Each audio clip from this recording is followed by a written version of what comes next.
જય જગન્નાથ। ભગવાન જગન્નાથજીની 148મી રથયાત્રા આજે રંગે ચંગે નીકળવાની છે।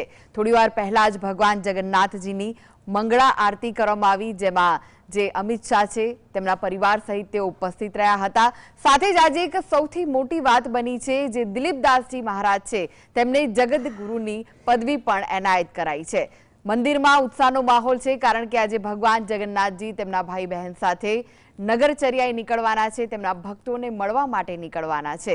ત્યારે આજનો દિવસ વિશેષ મહત્વ ધરાવે છે, કારણ કે આજે અષાઢી બીજનો એ પર્વ છે જેની ભક્તો વર્ષથી રાહ જોતા હોય છે। કારણ કે આજનો દિવસ એક એવો દિવસ હોય છે કે જ્યારે ભગવાન જગન્નાથજી તેમના ભાઈ બહેન સાથે ભક્તોની ગલીઓમાં આવતા હોય છે, તેમના આંગણે આવતા હોય છે તેમને દર્શન આપવા માટે, અને એટલે જ ભક્તો આતુરતાથી રાહ જોતા હોય છે। આજે રથયાત્રાનો પાવન પર્વ છે, ત્યારે રથયાત્રાનું શું મહત્વ રહેલું છે, ભગવાન જગન્નાથજી તેમના ભાઈ બહેન સાથે કેમ નગરચર્યાએ નીકળે છે, આ તમામ વાતો માટે આપણી સાથે સ્ટુડિયોમાં ઉપસ્થિત છે જાણીતા જ્યોતિષાચાર્ય વાસ્તુશાસ્ત્રી હસીતભાઈ પાઠક। હસીતભાઈ, આજે કહેવાનું મન થાય જય જગન્નાથ। જય જગન્નાથ। જય જગન્નાથ। આજે અષાઢી બીજનું પાવન પર્વ છે, આજના જે દિવસનું વિશેષ મહત્વ રહેલું છે, શું મહત્વ છે? હા, મહત્વની વાત કરીએ તો ભગવાન જગન્નાથ જે યાત્રાએ નીકળતા હોય છે, આ એક અદ્ભુત અને વિલક્ષણ ઉત્સવ છે આ, અને આ લોકોનો ઉત્સવ છે કે જેમાં લાખો લોકો જોડાતા હોય છે। ઉપરાંત જો વાત કરવામાં આવે તો આપણે સૌથી શરૂઆત જ જે થઈને એ વાતથી જ આપણે શરૂઆત પણ આપણે કરીશું કે જે છે મંગળા આરતીની। કારણ કે મંગળા આરતીનું આપણે ત્યાં ભારતીય સનાતન ધર્મમાં ખૂબ વિશેષ મહત્વ છે, અને એમાં પણ ભગવાનની મંગળા આરતી એટલે એ અદ્ભુત દ્રશ્ય જોવા મળતું હોય છે।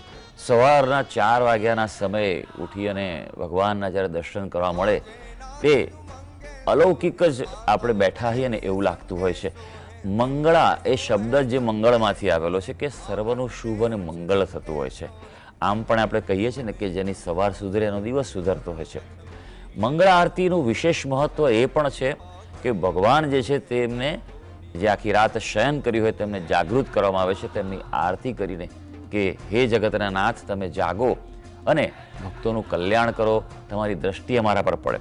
જો કે આજનો દિવસ કંઈક વિશેષ હોય છે આપણો રથયાત્રાનો, કારણ કે ભગવાનના મંગળા આરતીમાં આપણે દર્શન કરી શકતા એ નથી કરી શકતા, કારણ કે હજી એમની આંખે પાટા બાંધેલા છે, નેત્રોત્સવ થયેલો છે। તો મંગળા આરતી, જો આપણે ભગવાનની આરતી પતે પણ કહેતા હોય છે કે મંગલમ ભગવાન વિષ્ણુ, મંગલમ ગરુડધ્વજ, મંગલમ પુંડરીકાક્ષ, મંગલાય તનોહરી, એટલે કે ભગવાનનું દરેક સ્વરૂપ, દરેક સ્થિતિ છે મંગળ છે। પણ આની વિશેષતા એ છે મંગળા આરતીની કે આ બ્રાહ્મ મુહૂર્તમાં થતી હોય છે, અને બ્રાહ્મ મુહૂર્તમાં હંમેશા એમ કહેવાય છે કે એ પ્રકારના સ્પંદન હોય છે સમગ્ર જગતમાં કે આ સમયે ઉઠીને જે પણ વ્યક્તિ કોઈ પણ ઉપાસના કરે, ભક્તિ કરે એ વિશેષ ફળતી હોય છે। મંગળા આરતી દરેક જગ્યાએ થતી હોય છે, પણ આજની આરતી એ વિશેષ આરતી છે। મંગળા આરતી આપણે ત્યાં થાય છે, અમદાવાદનું જે વિશ્વ પ્રસિદ્ધ જગન્નાથ મંદિર જે છે, અને આ રથયાત્રા 148 વર્ષ, પણ તેમ છતાં આપણને એવું લાગે છે કે જાણે દર વર્ષે નવો જ ઉત્સાહ છે, અને એ જ ઉત્સાહની સાથે એટલી ભીડ પણ છે। લોકો ભગવાનના શ્રી હરિનું જે એક વિશિષ્ટ સ્વરૂપ છે જગન્નાથજીનું, આ એક મનમોહક સ્વરૂપ છે, તેના દર્શન કરવા આતુર હોય છે। જી હસીતભાઈ, આ દ્રશ્યો આપણે જોઈ રહ્યા છે, અમિત શાહ જે આવ્યા હતા ભગવાન જગન્નાથજીની મંગળા આરતીમાં ભાગ લેવા માટે, સહપરિવાર આવ્યા હતા, અને હવે તેઓ ત્યાંથી જઈ રહ્યા છે, પ્રસ્થાન કરી રહ્યા છે ત્યાંથી, અને સાથે જ રથો પણ જોવા મળી રહ્યા છે। રથોને પણ ખૂબ જ સુંદર રીતે સજાવવામાં આવ્યા છે। રથોનું ગઈકાલે પૂજન થયું હતું, અને જગન્નાથ મંદિરમાં હાલમાં કેવો માહોલ છે તે વિશે જ વધુ માહિતી માટે જોડાઈ ગયા છે સંવાદદાતા જતીન। જતીન, મંગળા આરતી પૂર્ણ થઈ છે, જગન્નાથજી મંદિરમાં કેવો માહોલ જોવા મળી રહ્યો છે, ભક્તોનો ઉત્સાહ કેવો છે?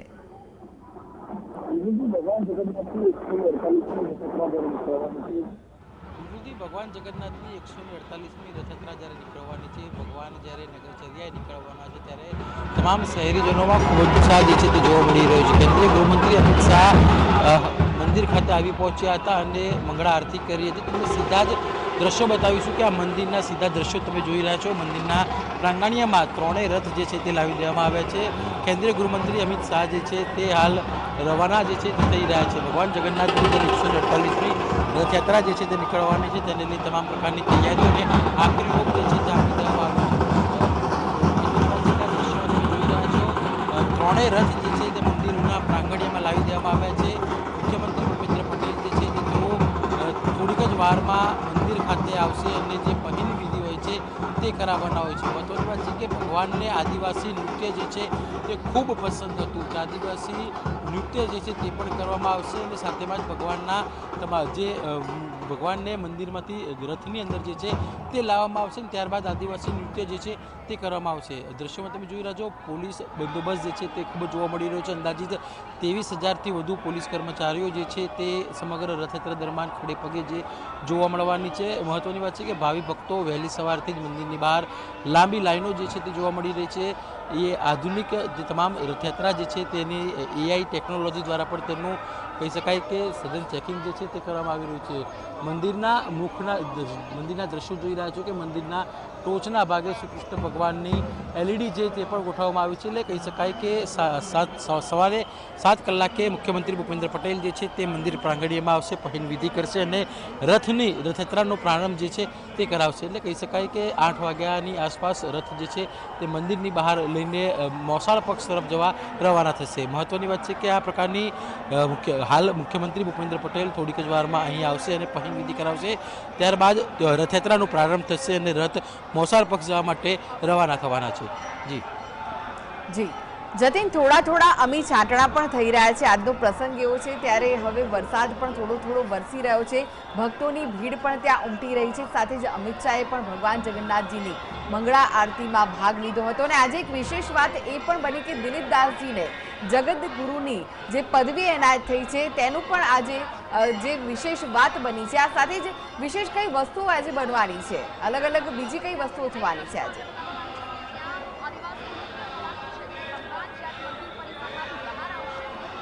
બિલકુલથી મંદિર પ્રાંગણ્યમાં તમે દ્રશ્યો બતાવીશું કે મંદિરના પ્રાંગણ્યમાં મોટી સંખ્યામાં જે ભાવિ ભક્તો જે છે તે આવી ચૂક્યા છે. ભાવિ ભક્તો ભગવાનને દર્શન કરવા માટે થઈને આવી ચૂક્યા છે. મહત્વની વાત છે કે સવારે 9 કલાકે આ નિજ મંદિર રથ જે છે તે બહાર લાવવામાં આવશે. ભગવાનને રથમાંથી લાવવામાં આવશે અને નીકળવામાં આવશે. સવારે થોડીક જ વારની અંદર હવે ભગવાનને વિશિષ્ટ ખીચડીનો ભોગ જે છે તે પણ ધરાવવામાં આવશે. મહત્વની વાત છે કે ભગવાન જે દિલીપદાસજી મહારાજ છે તેમને જગત ગુરુની પદવી જે છે તે આપવામાં આવશે. અત્યાર સુધીમાં બીજી પદવી જે છે તે આપવામાં આવી રહી છે. કહી શકાય કે ભાવિ ભક્તોને લઈને ખૂબ જ ઉત્સાહ છે. રથયાત્રાને લઈ કોઈ પણ પ્રકારનો અનિચ્છનીય બનાવ ન બને તે માટે તે તમામ પ્રકારની તૈયારીઓ જે છે તે રાખવામાં આવી છે. સૌથી મહત્વની વાત એ રહેશે કે થોડીક જ વારની અંદર ભગવાનને વિશિષ્ટ ખીચડીનો ભોગ જે છે તે ધરાવવામાં આવશે. ત્યારબાદ તે રથ જે છે તે અંદર ભગવાનની જે મૂર્તિ જે છે તે મૂકવામાં આવશે. સાથેમાં દ્રશ્યોમાં તમે જોઈ રહ્યા છો કે આદિવાસી નૃત્ય જે કરવાના છે તે તમામ લોકો આવી ચૂક્યા છે અને તમામ થોડીક જ વારની અંદર આદિવાસી નૃત્ય જે છે તે કરશે. એટલે કહી શકાય કે જે પ્રમાણે મુખ્યમંત્રી ભૂપેન્દ્ર પટેલ થોડીક જ વારની અંદર મંદિર ખાતે આવશે અને પહેલ વિધિ જે છે તે કરશે અને રથને તેઓ મોસાળ પક્ષ તરફ રવાના કરવાના છે. જતીન, સુરક્ષા વ્યવસ્થાની વાત કરીએ તો આ વખતે ડ્રોનનો ઉપયોગ થવાનો છે, સાથે જ AI નો પણ ઉપયોગ થવાનો છે. ત્યારે સુરક્ષા વ્યવસ્થા કેવી છે, કારણ કે ભગવાન જગન્નાથજીની 148મી રથયાત્રા નીકળી રહી છે ત્યારે?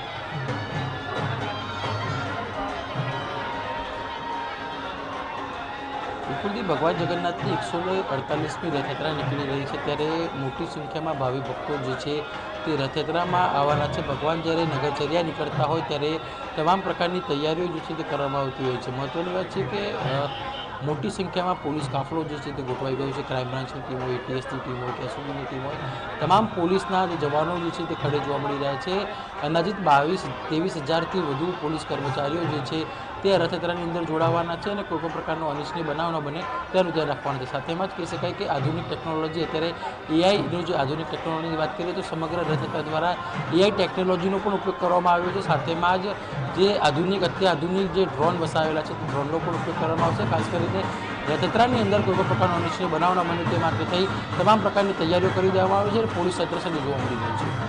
જી આભાર જતીન, સમગ્ર માહિતી આપવા માટે. તો ભગવાન જગન્નાથજીની 148મી રથયાત્રા આજે રંગે ચંગે નીકળવાની છે. મંગળા આરતી કરવામાં આવી અને સાથે જ હવે ભગવાનને શાહી ખીચડીનો પણ ભોગ ધરાવવામાં આવનાર છે. હસીતભાઈ, આજે ભગવાનને શાહી ખીચડીનો ભોગ ધરાવાશે અને આની પણ જેમ રથયાત્રાની રાહ ભક્તો જોતા હોય છે તેમ આ પ્રસાદની પણ રાહ જોતા હોય છે એક વર્ષથી.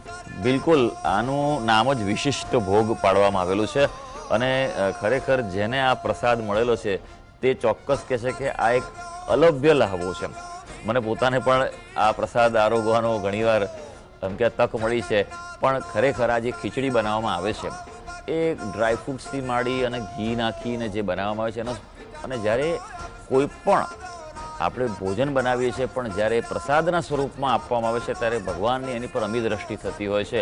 એમાંય પાછું આજે તો અષાઢી બીજ, રથયાત્રાનું વિશેષ મહત્વ છે અને આ જે વિશિષ્ટ ભોગ છે તેની પણ એક બહુ મોટી કથા છે કે ભગવાનને ખીચડી રોજ સવારે જગન્નાથજી મંદિર ત્યાં ઓરિસ્સામાં છે, પુરીમાં, એમાં પણ ધરવામાં આવતું હોય છે.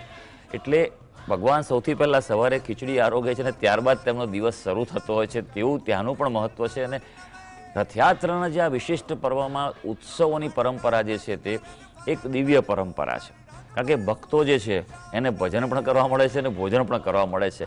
આખો પડીઓ ભરીને જે પ્રસાદ મળતો હોય છે આ ખીચડીનો, તેનો સ્વાદ જ કંઈક અનોખો હોય છે. અને ભગવાનને જે વિશિષ્ટ ભોગ ધરવામાં આવે છે એમાં ફક્ત ખીચડી નથી હોતી, સાથે સાથે કોળાનું શાક, ગવારનું શાક અને દહીં, આ એક વિશિષ્ટ પ્રકારનું વ્યંજન છે તે ભગવાનને ધરવામાં આવે છે. એમ કે કારણ કે આજના દિવસે ભગવાનને પણ એમ કહેવાય ને કે લાંબો સમય રથયાત્રામાં નીકળવાનું છે, ભક્તોને સતત દર્શન આપતા રહેવાનું છે, તો આપણે જે મનુષ્ય કરતા હોય તેવું જ ભગવાનને ધરાવતા હોય છે. વિશિષ્ટ ભોગ જે છે તેની આખી જે વાત છે તેની એક નાની કથા પણ હું કહેવા માગું છું કે વર્ષો પહેલાંની વાત છે કે રાજસ્થાનમાં એક કર્માબાઈ થઈ ગયા. એક કર્માબાઈ હતા, તે નાના હતા ત્યારે તેમના પિતાએ બહારગામ જવાનું થયું, તો કીધું તું ભગવાન છે કૃષ્ણ ભગવાન, એમને રોજ સવારે ભોગ ધરાવી અને તારે જમવું. એણે તો સવારે ખીચડી બનાવી બાજરીની અને પછી ભગવાનને ધરાવી તો ભગવાન તો કંઈ જમતા હોતા નથી, પણ નાની બાળકી હતી એટલે ખબર પડી ને એટલે બેસી રહી, આખો દિવસ ભૂખી તરસી બેસી રહી કે ભગવાન ખાય પછી મારે ખાવાનું છે. મૂર્તિમાંથી અવાજ આવ્યો કે ભાઈ તારે મને ખવડાવવું હોય તો તું મને પડદો કર તો હું ખાઈ શકીશ. એટલે ભગવાનને પડદો કર્યો અને ત્યાં થાળ મૂક્યો અને જોયું તો ભગવાન ખીચડી આરોગી ગયા અને ત્યારથી રોજ એની ખીચડીનો ભોગ લેવા માંડ્યા. આ ઘટના બની ત્યારે એના પિતા પાછા આવ્યા અને તે જોઈને આનંદિત થઈ ગયા કે ભગવાન કેટલા ભાવના ભૂખ્યા છે કે નાના બાળકની ભક્તિથી સ્વયં પોતે આવે છે. આ વાતને વર્ષો થઈ ગયા અને જ્યારે એમના પિતાનું અવસાન થયું ત્યારે કર્માબાઈ પોતે નીકળ્યા પોતાના ગામથી ભગવાનની ભક્તિ કરતાં કરતાં અને ભગવાન જગન્નાથજીના મંદિર છે ત્યાં પહોંચ્યા અને પુરીમાં તેઓ રહ્યા. જગન્નાથપુરીમાં ત્યાં રહ્યા અને પછી રોજ સવારે ઘરે, પોતાના જ ઘરે આવી રીતે ભગવાનને ભોગ ધરાવે. ભગવાન એમને ત્યાં બાળ સ્વરૂપે એકવાર આવ્યા અને કીધું કે મને ભૂખ લાગી છે, મને ખવડાવો. એટલે કે હું આ ભોગ ધરાવું છું એ તમે ખાઓ. ભગવાન રોજ આવે અને રોજ ભૂખ. એકવાર એવું બન્યું કે એક સાધુ મહારાજ ત્યાં આવ્યા અને એમણે કીધું કે તું આવી રીતે ભોગ લગાવે ના ચાલે, તારે સ્નાન કરી તારું પૂજા નિત્યકર્મ કરીને પછી ભોગ લગાય. હવે એવું કરવાથી ભોગ મોડો બનતા અને જ્યારે ભગવાનને મંદિરમાંથી આવવાનું આ ખીચડીનું ભોજન લેવા તો મોડું થતું હતું. એને કારણે એમણે જલ્દીથી પાછા જવું પડે તો પોતે પણ હાથમાં નહોતા થતા. તો જગન્નાથજીના મંદિરમાં પૂજારીએ એકવાર જોયું કે ભગવાનના મુખ કમળ પર દાણા ચોંટેલા હતા. ત્યારે થયું કે આ ક્યાંથી આવ્યું, આ પ્રસાદ તો મેં ધરાવ્યો નથી. પછી ભગવાન રાતે તેનો સ્વપ્નમાં આવ્યા અને પૂજારીને કહ્યું કે હું આવી જે ભક્તિ કરે છે મારી કર્માબાઈ, એને ત્યાં જઉં છું, પણ તકલીફ એ પડી છે કે સાધુએ આવું એને કરવું છે માટે મને મોડું થાય છે. તો એમણે સાધુને શોધ્યા, કર્માબાઈને કહ્યું કે તમે જે ભક્તિ કરો છો તે બરોબર છે. અને કર્માબાઈ ત્યાં જ જીવ્યા ત્યાં સુધી જગન્નાથપુરીમાં રહ્યા અને મૃત્યુ બાદ આજે પણ એ જ એમની ભક્તિનો પુરાવો આજે પણ એ છે કે જગન્નાથજી ભગવાનને સવારના સમયમાં ખીચડી જ ધરાવવામાં આવે છે અને હજી પણ આ જ પરંપરા સેંકડો વર્ષોથી ચાલુ છે. એટલે આ ભગવાન જગન્નાથજી કોઈ એમ કહેતું હોય કે સાક્ષાત નથી, એનો પુરાવો આપણી આ રથયાત્રા છે. તમે દર વર્ષે જોઈએ છે, આજે 148 વર્ષ થયા છે આપણે, પણ પ્રસાદ લેવા માટે, ભગવાનના દર્શન કરવા માટે લોકો ઉમટી પડે છે. ભક્તિ છે નવધા પ્રકારે થતી હોય છે. શ્રવણ, કીર્તન, અર્ચન, દાસ્ય, સખ્ય, પણ દરેક પ્રકારની ભક્તિ કરવા માટેના જો ભગવાન હોય ને તે એક જ છે, જગતના નાથ જગન્નાથ છે. એને આપણે કોઈ પણ સ્વરૂપે ભજી શકીએ છીએ, કારણ કે ઈશ્વરે કહ્યું છે શાસ્ત્રમાં કે રસો વૈ સહ. ઈશ્વર એ રસ સ્વરૂપ છે, એટલે આપણે ભગવાન સાથે જે લાડ લડાવા લડી શકીએ છીએ, જે ઉત્સવો, પ્રક્રિયાઓ, પરંપરાઓ છે એ સાથે લઈ ચાલે. અને આ એક વિશિષ્ટ લોકોત્સવ છે. આખા વિશ્વમાં સૌથી લાંબામાં લાંબી નીકળનારી એ આપણી રથયાત્રા અમદાવાદની રથયાત્રા છે. 148 વર્ષ થયા છે, પણ હજી આપણે એવું જ અનુભવીએ છીએ કે દર વર્ષે જ્યારે આવે ત્યારે એમ જ થાય કે આ જાણે પહેલી જ રથયાત્રા હોય ને એટલા જ ઉત્સાહ અને ઉમળકાથી આજે પણ આપણે જો ભગવાનના દર્શન જે કરી રહ્યા છે તો આપણે તૃપ્ત થઈએ ભગવાનની છીએ. આંખો પર જે પાટા બાંધવામાં આવ્યા હતા તે હા. ખોલી દેવામાં આવ્યા છે અને અમી દ્રષ્ટિ જેની ભક્તો રાહ જોતા હતા, કારણ કે મામાના ઘરેથી આવ્યા ત્યારથી પાટા બંધાઈ ગયા હતા આંખો પર, કારણ કે આંખો આવી હતી. અને હવે એ અમી દ્રષ્ટિ ભક્તો પર પડી રહી છે ને થોડી વારમાં બસ ભગવાન જગન્નાથજી, બહેન સુભદ્રાજી અને બલભદ્રજીને રથોમાં આરૂઢ કરવામાં આવશે, પહિંદ વિધિ થશે ને ત્યારબાદ રંગે ચંગે ભગવાન જગન્નાથજીની જે રથયાત્રા છે નગરચર્યાએ ભગવાન જગન્નાથજી નીકળશે. ભગવાન જગન્નાથજી, બહેન સુભદ્રાજી અને બલભદ્રજીના અમી દ્રષ્ટિ હાલમાં ભક્તો પર પડી રહી છે, એટલે ભક્તો પણ ધન્ય થઈ રહ્યા છે. હસીનભાઈ, હા, આ ક્ષણની છે ને ભક્તો રાહ જોઈ રહ્યા હોય છે કે ક્યારે ભગવાનના પૂર્ણ દર્શન થાય. અને ભગવાનની જ્યારે આંખ ખોલી છે તો મને એક વાત કહેવાનું મન થાય છે કે જો તમે અન્ય કોઈ પણ મૂર્તિ કરતાં ભગવાન જગન્નાથની મૂર્તિની એક ખાસિયત છે, તે છે કે ભગવાનને પાંપણ જ નથી. આપણે ઘણીવાર ભગવાન દર્શન કરતા હોય તો અપલક નથી દર્શન કરતા, આપણી પાંપણ બંધ થઈ જાય છે. પણ ભગવાન કહે છે હું તમારા દર્શન, તમે મારા ભક્તો છો, મારા આંગણે આવ્યા છો, તમને દર્શન આપવા માટે હું મારા વિસ્ફારિત નેત્રથી તમારી સામું જોયા કરીશ અને અમી દ્રષ્ટિ આપ્યા જ કરીશ. આ એટલા અદ્ભુત ભગવાનનું સ્વરૂપ છે ને કે આખા વિશ્વમાં ક્યાંય નથી. અને એ સિવાય પણ જો વાત કરીએ આપણે તો આ પ્રકારના કોઈ પણ સ્થાનક જોવા નથી મળતા કે જેમાં બે ભાઈઓ અને બહેનનું મંદિર હોય અને એમની પૂજા થતી હોય. આ વિશ્વમાં ક્યાંય જોવા નથી મળતું હતું. મોટાભાગે કોઈ ભગવાન કે દેવી એકલા હોય, આ તો યુગલમાં હોય એવું હોય છે, અથવા તો પંચાયતનો હોય એવી રીતે હોય છે. પણ ભાઈ બહેનનો આ જે વિશિષ્ટ સ્નેહ છે તે એક અદ્ભુત છે. આજે જે દર્શન આપણને આપી રહ્યા છે અને એમનો વેશ પણ આજે ઉત્તમ દેખાઈ રહ્યો છે.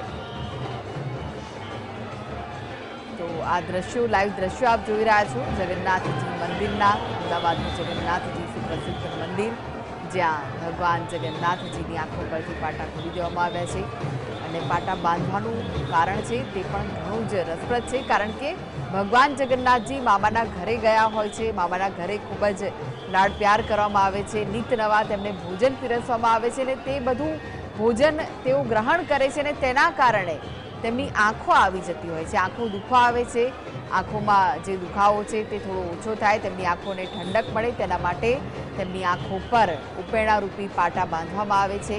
અને આ પાટા જ્યારે ભગવાન જગન્નાથજી નગરચર્યાએ નીકળવાના હોય છે ત્યારે ખોલી દેવામાં આવે છે. અને એ બસ અમી દ્રષ્ટિ ત્યાં ભક્તો જે ઉપસ્થિત છે જગન્નાથજી મંદિરમાં તેમના પર પડી છે. અને હવે જે ભક્તો રાહ જોઈ રહ્યા છે કે ક્યારે ભગવાન તેમના દ્વારે આવે, તેમની ગલીએ આવે, તેમના મહોલ્લામાં આવે, તે ભક્તોની આતુરતાનો પણ અંત થોડી ક્ષણોમાં આવશે, કારણ કે ભગવાન જગન્નાથજી તેમના ભાઈ બહેન સાથે નગરચર્યાએ નીકળવાના છે. તો આજે ભગવાન જગન્નાથજીની રથયાત્રા છે તે જે પ્રસંગ છે એક દિવસનો પ્રસંગ નથી હોતો, કારણ કે જ્યારે જળયાત્રા નીકળતી હોય છે, ભગવાન જગન્નાથજીની જે 12 યાત્રાઓ છે તેમાંથી જળયાત્રા અને આ રથયાત્રાનું વિશેષ મહત્વ રહેલું છે. અને જળયાત્રા જ્યારે નીકળતી હોય છે ત્યારથી જ આ રથયાત્રાના જે પ્રસંગ છે તેનો શુભારંભ થઈ જતો હોય છે, કારણ કે જે સાબરમતી નદી છે ત્યાં સોમનાથ ભૂદરનો આરો છે, ત્યાંથી 108 કળશમાં જળ ભરીને લાવવામાં આવે છે, ત્યાં ગંગા પૂજન કરવામાં આવે છે અને પછી 108 કળશમાં જળ ભરીને નિજ મંદિરે લાવવામાં આવે છે. અને તેનાથી જળાભિષેક એટલે જ્યેષ્ઠાભિષેક ભગવાન જગન્નાથજી, બહેન સુભદ્રાજી અને ભાઈ બલભદ્રજી પર કરવામાં આવે છે. અને તે દિવસે જ ભગવાન જગન્નાથજી તેમના ભાઈ બહેનની સાથે મામાના ઘરે જતા હોય છે. મામાના ઘરે 15 દિવસનું રોકાણ કરે છે અને પછી તેઓ નિજ મંદિર પરત ફરતા હોય છે. અને પછી અહીંયા ભગવાન ગજવેશમાં દર્શન આપે છે ભક્તોને. આ પણ એક એવો દિવસ હોય છે કે જ્યારે ભગવાન જગન્નાથજી ગજવેશમાં ભક્તોને દર્શન આપતા હોય છે અને તેની સાથે પણ એક કથા જોડાયેલી છે. હસીબભાઈ, તમને ખ્યાલ હશે એ હાજી. કથા. હા, બિલકુલ. જે આપે જે વાત કરી કે ભગવાનનો જે રથયાત્રાનો ઉત્સવનો પ્રારંભ છે તે જેઠ સુદ પૂનમથી થાય છે, એટલે એટલા માટે એને જ્યેષ્ઠાભિષેક પણ કહેવાતો હોય છે. અને પૂર્ણિમાનું ખૂબ મહત્ત્વ છે. પૂર્ણિમા એ છે ચંદ્ર પ્રકાશતો હોય છે અને પૂર્ણિમાનું જળ છે ખૂબ પવિત્ર અને દિવ્ય મનાતું હોય છે. અને આપણે સાબરમતી નદીમાં જે, અને આમાં આ વખતે તો ખાસ પાછું ક્રૂઝમાં જળ લાવવામાં હા. આવ્યું હતું. એક આધુનિક રીતે ભગવાનને પણ જળ માટે અભિષેક કરાવ્યો હતો. અને અભિષેકની પ્રક્રિયા પણ બહુ વિશેષ હોય છે. જ્યારે જળાભિષેક કરવામાં આવતો હોય છે ભગવાનનો, ત્યારે વૈદિક મંત્રોચ્ચાર થાય છે, એની પૂજા થતી હોય છે અને દેવોનું આવાહન કરી અને પૂજા કરવામાં આવે છે. કારણ કે આપણને ખબર છે કે ભગવાન હવે વિદાય લેવાના હોય છે, પણ તે દિવસે ભગવાન આખા વર્ષમાં એક અનૂઠા અલગ સ્વરૂપે દર્શન આપે છે. તે છે ગજવેશ છે. ગજવેશ એટલે ગણપતિ સ્વરૂપે દર્શન આપે છે. એના પાછળની કથા બહુ વિશેષ, રોચક અને રસપ્રદ છે કે વર્ષો પહેલાં ભગવાનના એક ભક્ત હતા ગજપતિ નામના, અને તે ગણેશજીના ઉપાસક હતા. પણ ભગવાન જગન્નાથનો એમણે ખૂબ મહિમા સાંભળ્યો કે આખા સમગ્ર પૃથ્વી પર આવું દિવ્ય અદ્ભુત મંદિર નથી જ્યાં ભગવાનનો સાક્ષાત અનુભવ થાય. કારણ કે આ ભગવાનની આજ્ઞાથી બનેલું મંદિર છે. તો 2 મહિનાની પદયાત્રા કરી પગપાળા પહોંચ્યા અને ભીડમાં પહોંચીને જ્યારે ભગવાનની સમક્ષ ગયા, દર્શન કર્યા, ત્યારે તેમને નિરાશા થઈ કે આવું સ્વરૂપ ભગવાનનું ના હોય, ભગવાન ક્યારે આવા હોય જ નહીં. એટલે એ તો ત્યાં બેસી રહ્યા, ભૂખ્યા તરસ્યા રહ્યા અને કીધું કે ભગવાન જો મને ભગવાન સ્વરૂપે દર્શન ના આપે, હવે એમના ભગવાન એટલે ગણપતિ, ગણેશજીનું સ્વરૂપ જ એમને મનમાં હતું કે આ જ ભગવાન છે. એ ભૂખ્યા તરસ્યા બેસી રહ્યા ત્યારે ભગવાને એનું થયું કે આની ભક્તિની પરીક્ષા કરી, આખો દિવસ ગયો અને પછી ભગવાને આ સ્વરૂપ ધારણ કર્યું, ગણેશ સ્વરૂપ, ગણપતિનું સ્વરૂપ ધારણ કર્યું અને એમને દર્શન આપ્યા અને પ્રસન્નતા થઈ. અને પછી ત્યારે એને ભગવાને નમન કર્યું અને પછી એ જે હતા ભક્ત એ ત્યાં જગન્નાથપુરીમાં જ રહ્યા અને પૂરું જીવન એનું ભજન કીર્તન કર્યું હતું. તો એ વિશેષ પ્રસંગની યાદમાં આ ઉત્સવ છે કે ભગવાન ગજવેશ સ્વરૂપે ત્યાં રહેતા હોય છે અને દર્શન આપતા હોય છે. આનું પણ એક વિશેષ મહત્ત્વ છે કે આમ પણ આપણે કહેતા હોઈએ છીએ ને, કોઈ પણ કાર્યની શરૂઆત કરી, શુભારંભ કરીએ તો ગણેશજીને યાદ તો કરવા જ જોઈએ, કારણ કે નિર્વિઘ્નતા આવે.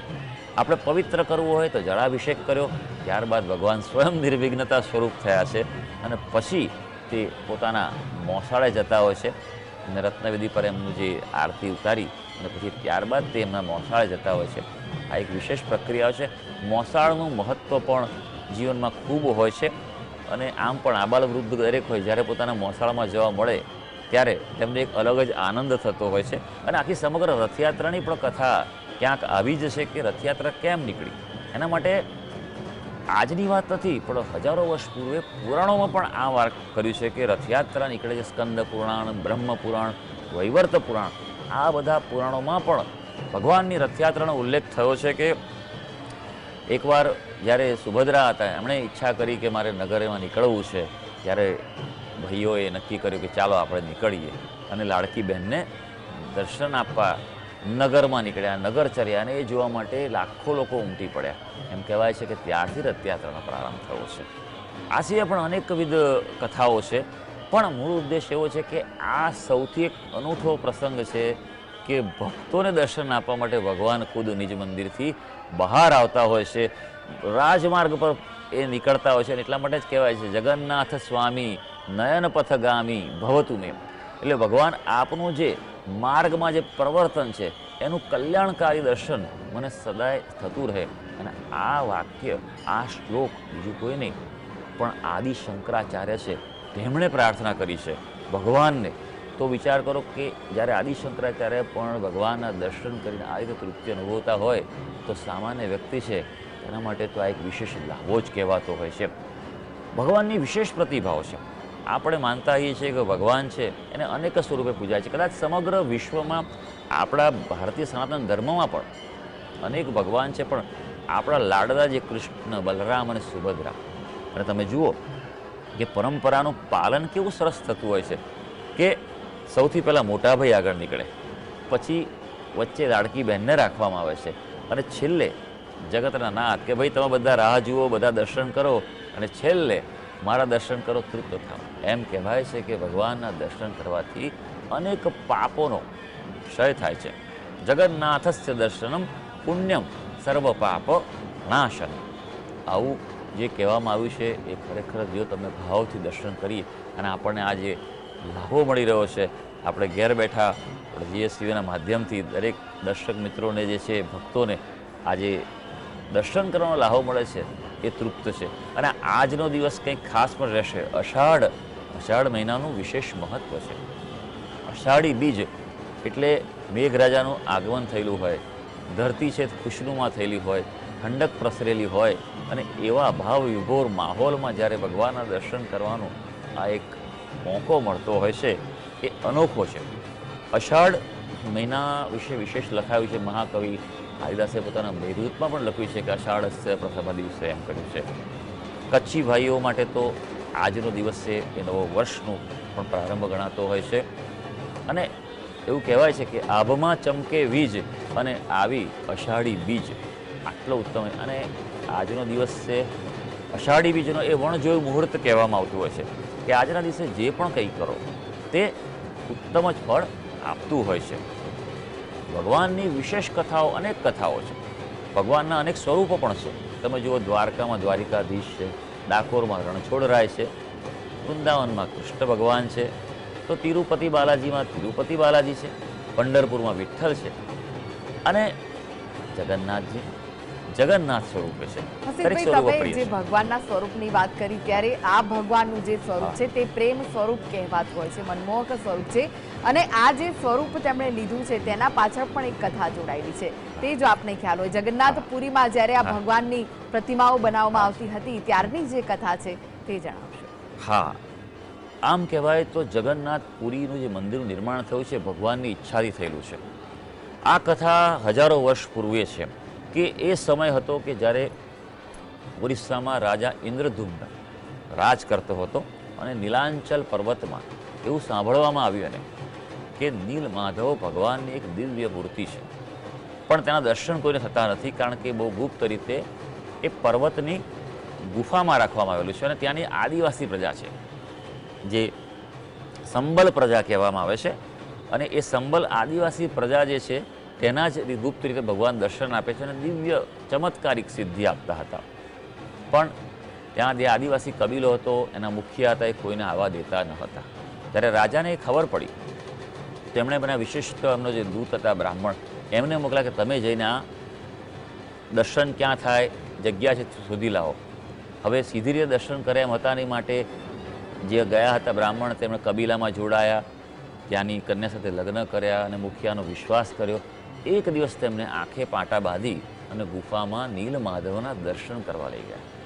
એટલે તેમણે એવી એક યુક્તિ વાપરી હતી કે જ્યારે દર્શન કરવા ગયા ત્યારે પેલા છોડના બી મૂકતા ગયા, રસ્તામાં બી વેરતા ગયા અને ત્યાં જઈને જે દર્શન કર્યા તેનાથી ભાવ વિભોર થઈ ગયા. હૃદય એમનું પુલકિત થઈ ગયું કે આનાથી દિવ્ય કોઈ પ્રભુનું દર્શન જ ના હોય. જન્મારો સાર્થક થયો એવું સ્વરૂપ ભગવાન નીલમાધવનું હતું. એકદમ દિવ્ય મૂર્તિ હતી. પછી તે પાછા આવ્યા, રાજાની પાસે ગયા અને કહ્યું આવી રીતે મેં દર્શન થાય એવું શોધી કાઢ્યું છે. રાજાને લઈ ગયા ગુપ્ત રીતે એ રસ્તા પર અને ભગવાન નીલમાધવના દર્શન થયા. રાજા પણ ખૂબ હર્ષ થયો કે આ મારી જે ઈચ્છા હતી, મારી ભાવ હતો મારો એ પૂરો થયો. પણ પછી ભગવાનની મૂર્તિ અદૃશ્ય થઈ ગઈ અને રાજાને ખૂબ દુઃખ થયું અને ભગવાને કીધું તને દર્શન નહીં થાય મારા, કારણ કે તે યોગ્ય રીતે દર્શન કર્યા નથી. રાજા નિરાશ થઈને ઇન્દ્રદ્યુમ્ન પાછા આવ્યા અને ખૂબ ભક્તિ કરી, ઉપાસના કરી. ત્યારે ભગવાને કહ્યું કે તું મારા મંદિરની રચના કર, તારા માટે એક વિશેષ આયોજન કર્યું છે. દ્વારિકાથી એક લાકડું જેવું પદાર્થ તણાતો ઓરિસ્સાના દરિયા કિનારે આવશે અને તેમાંથી તું મારો વિગ્રહ બનાવજે. ખરેખર મૂર્તિ માટેનો શબ્દ છે તેને વિગ્રહ કહેવામાં આવે છે. ભગવાનનું સ્વરૂપ છે એને વિગ્રહ કહેવાય. તો ત્યારે એણે તપાસ કરી અને જોયું તો તે એ લાકડું સ્વરૂપે એક પદાર્થ મળ્યો અને પછી તેમણે નક્કી કર્યું કે આનું ભગવાનની વિગ્રહ મૂર્તિ બનાવ્યું. એની વિશેષ તપાસ કરી, બહુ લોકો કોઈ તૈયાર થયા નહીં. તેઓ છેવટે એક વૃદ્ધ શિલ્પી એ ખરેખર જે હતા તે વિશ્વકર્મા ભગવાન હતા. એ પોતે આવ્યા અને તેમણે કહ્યું કે આ મૂર્તિ હું બનાવી આપીશ, પણ મારી શરત છે કે મને એક જગ્યા બનાવી આપી બંધ કરવાની, હું અંદર જ રહીશ, મને કોઈ બોલાવો નહીં, મૂર્તિ પૂર્ણ થશે મારું કાર્ય પછી હું બહાર આવીશ. એટલે એમના માટે એક મહેલની રચના કરાઈ, બધી વ્યવસ્થાઓ પૂરી પડાઈ અને શિલ્પી અંદર ગયા વિશ્વકર્મા. દિવસો વીતતા ગયા, કોઈ અવાજ ના આવે, કોઈ એમની ખબર ના પડે. આમ કરતાં કરતાં 10-11 દિવસ થયા ત્યારે રાજાની જે રાણી હતી એનું નામ હતું ગુંડીચા, જે આપણે અત્યારે એનો રથ રોકાતો હોય છે તે જગ્યા ગુંડીચા, જે મંદિર જે છે તે, એને ચિંતા થઈ કે આ તો કંઈક મરી જાય તો શું થાય, તો કંઈક અઘટિત ઘટના બને શું થાય. આ તો વૃદ્ધ હતા. એટલે પછી તેમની ના હોવા છતાં પણ પછી સૈનિકોને બોલાવીને દરવાજો ખોલ્યો ત્યારે શિલ્પી એમના કાર્યરત હતા, પણ ભગવાનનું સ્વરૂપ આખું જ થયું. અને પછી વિશ્વકર્મા સ્વરૂપે જે ભગવાન હતા એમણે કીધું કે મેં શરતનો ભંગ થવા માટે હવે આથી કાર્ય નહીં કરવું, અને જતા રહ્યા. રાજા ખૂબ નિરાશ થયા કે હવે આનું શું કરવું. ત્યારે આકાશવાણી થઈ અને તેમને આજ્ઞા થઈ કે મારા આ જ સ્વરૂપનું તું સ્થાપન કર, હું આ જ સ્વરૂપે ભક્તોને દર્શન આપીશ અને આ મારું સૌથી દિવ્યતમ સ્વરૂપ હશે. આજે પણ આપણને નવાઈ લાગે છે કે આવું કેવું સ્વરૂપ, ભગવાનના હાથ નહીં, પગ નહીં, ખાલી વિશાળ વિસ્ફારિત મુખ કમળ છે અને આ રીતનું જ દર્શન. પણ આપણને મનમાં ક્યારે એવો અપૂર્ણતાનો કે ખંડિતતાનો કોઈ ભાવ જ નથી આવતો. આપણા એમ લાગે કે આ સંપૂર્ણ અંગ ઉપાંગ જ છે ને એક દિવ્ય દર્શન જ આપણને થઈ રહ્યા છે એવું આજે પણ અનુભવ થાય છે. એવું આ ભગવાનના સ્વરૂપની તે વખતે સ્થાપના થઈ અને ત્યારથી હજારો વર્ષોથી આ પરંપરા ચાલે છે. લાંબા સમયથી એ નષ્ટ પણ થયું અને પછી 11મી સદીમાં રાજા અનંગ ભીમદેવ હતા, તેમણે અત્યારે હાલમાં જે મંદિર જે છે આ વિશાળ અને ઊંચું મંદિર જે છે 65 મીટર ઊંચું મંદિર, તેની સ્થાપના કરી અને આજથી એ જે પરંપરા છે ભગવાનની તે ચાલી આવતી હોય છે. આની પણ એક વિશેષ કથાની જો આગળ વાત કરીએ આપણે તો આપણે આજનો જે કાર્યક્રમ છે રથયાત્રાનો તેમાં પણ આપણે આદિવાસી નૃત્ય જોવા મળતું હોય છે. હું એ જ કહેવાની. એ જે કથા જે છે તે ખરેખર આ જે મૂળ જે છે તે ઓરિસ્સાના આદિવાસી જે સંબલ આદિવાસી છે એના રૂપક સાથે જોડાયેલી વાત છે. એટલે ભગવાનને પ્રસન્ન કરવા માટે જ આ એક રૂપક સ્વરૂપે ઉત્સવ આપણે ગોઠવીએ છીએ કે અને આમ પણ કૃષ્ણ એટલે તો નૃત્ય, કલા અને આનંદ જ સ્વરૂપ હોય છે. આપણે જોઈએ જ્યાં દરેક રાજ્યોમાં લોકગીતો સ્વરૂપે, લોકબોલીમાં, લોક સાહિત્યમાં તમે જુઓ ક્યાં ક્યાં નથી વણાયેલા અને એના જ આનંદ આબાલ વૃદ્ધ સૌ ભોગવે છે. આપણે જોઈએ છીએ કે નાનપણમાં હોય તો નાના કાનો કરીને આપણે એને કરતા હોઈએ છીએ અને એક મહાભારત પછી ગીતા સ્વરૂપે પણ આપણે એ જ કૃષ્ણને પૂજતા હોઈએ છીએ. તો એ જ એમ કહેવાય કે આ ભગવાનનું જે દિવ્ય લીલાઓ છે એમ કહેવાય કે એનો કોઈ પાર જ નથી અને એનો અંત પણ નથી. હસીતભાઈ, આજે જે દિવસ છે ત્યારે આજનો એ દિવસ એવો છે કે જ્યારે ભગવાન ભક્તોની સામે એમના એક એક વસ્ત્ર તેમને નવા પહેરાવવામાં આવશે. જે પ્રક્રિયા પડદા બંધ કરીને થતી હોય છે, જે પ્રક્રિયા આજે ભક્તોને જોવા મળતી હોય છે, વર્ષનો એક એવો